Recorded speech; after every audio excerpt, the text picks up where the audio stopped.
Stop being a slave to your emotions. Let's start by asking the simple question, what is self-control?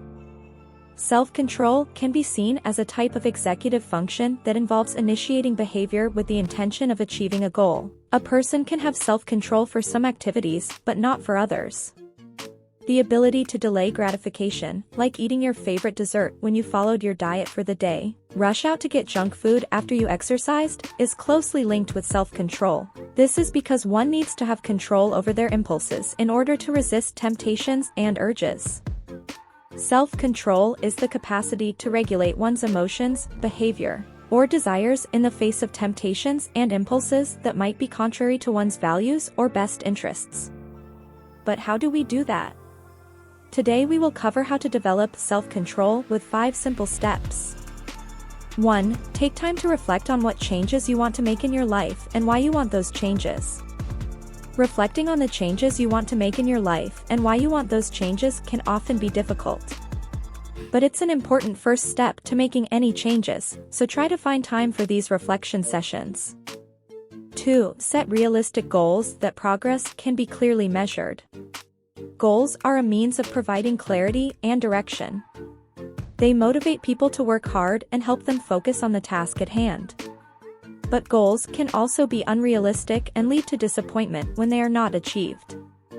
When setting goals, it's important to create a balance between the two. When a goal is too easy, it can lead to boredom, but if it's too difficult, it can cause frustration and stress. The goal should be just challenging enough to keep your interest. If you feel like you're stuck, try setting a second or third goal to break the initial one into smaller pieces that you can achieve.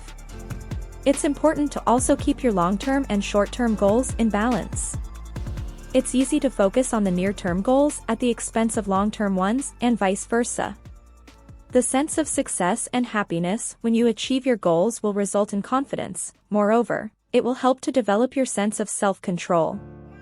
I know that a lot of people are looking for happiness, and in this case, I can confirm that the sense of success and happiness when you achieve your goals will result in confidence.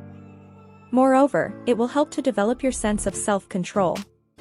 New research in the area of cognitive science has discovered that our sense of happiness is proportional to how we feel about ourselves. The more positive our feeling about ourselves, the better we will be able to face challenges and create a better life. The idea that success and happiness result in confidence is now widely accepted, but there are many other benefits as well. 3. Have a plan in place when temptation comes knocking. 2/3 of Americans say they've succumbed to temptation at one point or another.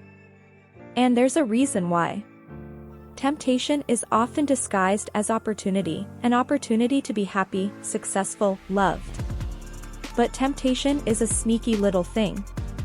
You can't combat it by focusing on avoiding it, but by focusing on the reward you'll be getting in the future. Having a plan in place will help you keep your eye on the prize and not get distracted with every distraction that presents itself. Some techniques that have been effective include situation selection, which means avoiding red flags, for instance, people, places, and things that could spark that temptation. For instance, if you're struggling with overeating, then try to avoid restaurants that you used to frequent. Another technique is distraction. Try staying engaged doing those healthy habits you have begun to incorporate into your life.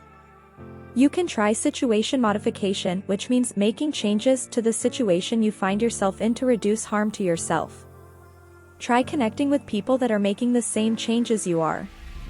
Reappraisal is another strategy where you use positive self-talk and rethinking of things in a rational way to avoid engaging in those tempting behaviors.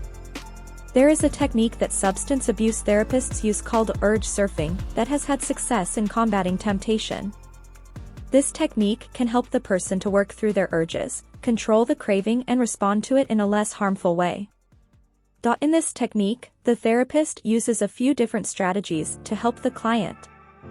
They might help the client visualize and imagine themselves doing what they don't want to do. Allow the client to experience feelings associated with temptation, such as guilt and regret that might be blocking them from taking action. Encourage them to identify their own personal values and to choose to act in accordance with those values. Help the client find positive experiences that they can draw on to help them get through the urge, such as enjoyable events from past experiences. Foster self-compassion and empathy for themselves by identifying their own thoughts and feelings surrounding temptation. 4. Be open and willing to forgive yourself when you have a setback. Forgiving yourself can be difficult sometimes, but it's a crucial part of self-care. When you have a setback, take time to process what happened and then forgive yourself as best you can.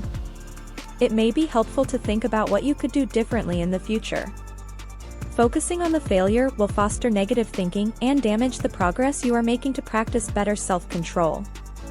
A lot of people like to focus on the failures and mistakes they have made when trying to change their behavior. But focusing on the failures will do more harm than good. It may seem like it will help you recall the things you are not doing right, but it only makes you feel bad about yourself and foster negative thinking, which can lead to giving up too soon. If you want to make positive changes in your life, focusing on the successes you have had. It will help you remember why you are trying and keep you motivated. Remember that we learn more from our failures than we do from our successes. Be compassionate to yourself and take it one day at a time. The road is long and difficult, but if you start by implementing the 5 steps we discussed in this guide, then you are well on your way. I hope you enjoyed this video. Please comment, like, and subscribe. And remember to embrace all that you can.